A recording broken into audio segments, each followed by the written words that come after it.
દુબઈથી મુંબઈ જતી ઇન્ડિગોની ફ્લાઇટ જે છે આમાં પાયલટને જે આનું લગેજ એરિયા છે ત્યાં સ્મોક ધુવાની શિકાયત જણાતા અને સીસીટીવી વાના જે પણ કેમેરા છે આમાં જો એવું લાગ્યું છે કે ત્યાં સ્મોક છે. આને માટે રાજકોટ ઇન્ટરનેશનલ એરપોર્ટ ઉપર ફ્લાઇટની ઇમરજન્સી લેન્ડિંગ કરવામાં આવી છે.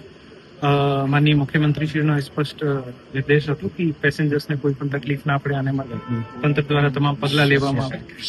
તંત્રને 40-45 મિનિટ પહેલા આની જાણ થઈ અને તમામ private hospitals, medical colleges, AIIMS, તમામ ડોક્ટર્સ, તમામ પેરામેડિકલ સ્ટાફને અને અલર્ટ ઉપર મૂકવામાં આવ્યા હતા.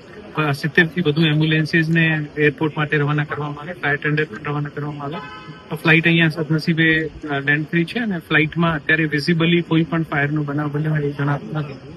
ફ્લાઇટનો અંડર એક્ઝામિનેશન છે, અત્યારે ચેકઅપ થઈ રહ્યું છે અને પેસેન્જર્સને તમામને અરાઇવલ એરિયામાં જે છે આને રેસ્ટ કરાવી રહ્યા છે, અત્યારે રિફ્રેશમેન્ટ વગેરે આપી રહ્યા છે. ઇન્ડિગોના ઓથોરિટીઝના જણાવ્યા મુજબ લગભગ 7 વાગે જે છે ઇન્ડિગોનું બીજું પ્લેન અહીંયા મુંબઈથી આવે છે અને પછી આ પેસેન્જર્સને લઈ જશે.